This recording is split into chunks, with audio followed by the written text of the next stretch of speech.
you know, it all starts with meditation. Everything starts with meditation. Meditation. What if you're somebody who has trouble meditating? They're always thinking, there are always thoughts running through their mind, and it's hard for them to calm and to just be. Yeah.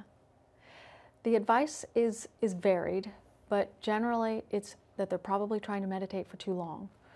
So there's two camps that they teach with meditation. There's the camp of emotional balance, just trying to create more peace within.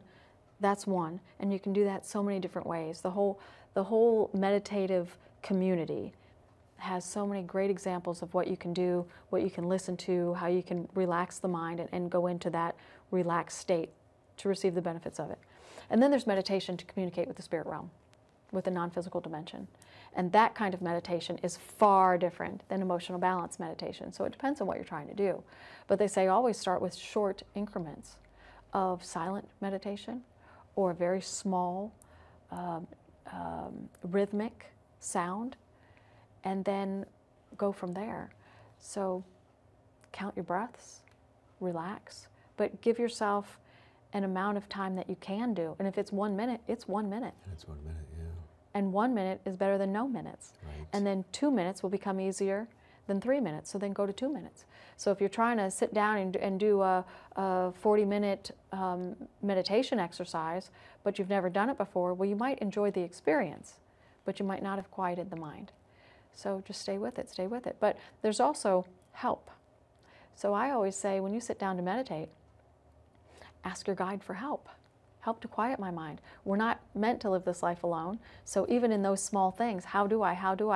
Well, I say the first question, the first asking is, it's more of a telling. I like to just say, tell your guide to help you. Right. If you're having a lot of trouble getting your mind to stop thinking, well, that's a good segue to Jeshua. I think they have something to say. We do. So many times people come in and they say, I don't meditate, I don't meditate, I don't meditate. Jeshua to speak now. We have all the time in the world to teach the world how to meditate, and we like what the world is doing with it. But one thing that they're not doing is they're not doing it right. And what is right, person by person by person? So we say 3 minutes at a time is what the whole world could do, because 3 minutes advances to 4, then advances to 5. Now, we never want anybody to meditate more than 10 or 15 minutes, because in that amount of time, the mind, the subconscious aspect of the mind, gets what they need to get. It's a lesson of the day, and that's the way we like to say it. Day after day after day, the mind will hold on to and grasp and read that message, absorb that message, and in 24 hours, it dissolves and it goes into the memory banks of the human person. So when you sit and meditate for that amount of time, day over day, over day, over day, then that lesson gets invigorated and becomes who you are. Otherwise, it just sits in the memory banks or on the back burner. 15 minutes is all people need to do. If you want to have a nice experience of relaxation, then there's many different techniques that you can do.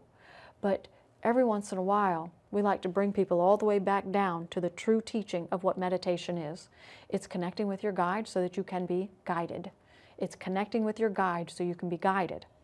Now, when you sit and you meditate for an hour or 2 or 3, and then you have some wonderful mind-blowing experience where you see all kinds of visions and you feel movement, or you feel all kinds of sensations, we say that's good, but you're not capitalizing on the moment.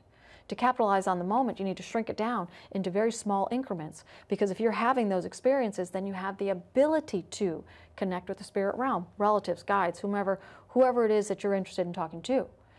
If you have those longer experiences, the mind will never learn how to translate and interpret conversation that comes from the realm where we are speaking from. But if you do it in these small increments, then you will. And then over time, accuracy will come. Why accuracy? Well, because we could say, and we like to use this conversation a lot, and so we do couch the phrase, we thank you for the woman who is pink. But we say, we ask the mind, would you produce pink? Because it's a practice session that we do in meditation. Try this, try this, try this. Do a physical sensation, do a image, do a picture in the mind, show movement in the mind, show color in the mind, produce a voice in the mind, produce 2 voices in the mind, and we see what the mind is capable of. When a human being does long bouts of meditation, they experience a small portion of what their own specific mind is capable of. When they shrink it all the way down to very small increments of silent meditation, then their mind can be taught. And we're talking about the aspect of a subconscious mind. And everybody has it, and everybody has that aspect that can communicate and learn from the spirit realm. Why do we teach that? Well, because people are not being guided. They're being influenced by the world. Emotions is just one thing, but it's influence of the world, and people are far off of their given path. And we do say given path because everybody has identified that they wanted to become a person before they became one. And here you are, you're all people. Why are you here? Well, because some aspect of you decided to become a human being in this place that you call the world. And because you're here, there are some things that are built in, and many people are not getting those things accomplished. It's okay if you don't get them accomplished, but we always want you to have a better day along the way. Because we want you to have a better day, and we want you to manifest the things that you're wanting. But there are some things that, that aspect of you that is still in the non-physical plane, there are things that they would like you to do as well. And all of them are good for your development as a person, for where you want to go as a person. They support and encourage and love you along the way. So it's not opposite of what you're wanting to manifest. You want to be an astronomer and they want you to be a librarian. It's not like that at all. It's you might think that you can do something regionally, and we know that you can do it globally. Or you really, really want to do it globally, and we say, yes, but you need to do it regionally first and build up the confidence, and then confidence, and then confidence, and then. But if you can't hear us, then you feel driven. Then you're going by motivation, or you're going by pressure, society pressure, world pressure, internal pressure. And internal pressure creates problems.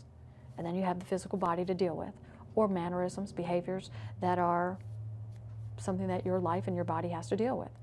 When you are guided, we teach you how to remove energy blocks, how to connect with us so that you can have conversation with us, how to believe that we're real, how to use the power of positivity and combine the elements of the essential material so that you have a more pleasing life experience.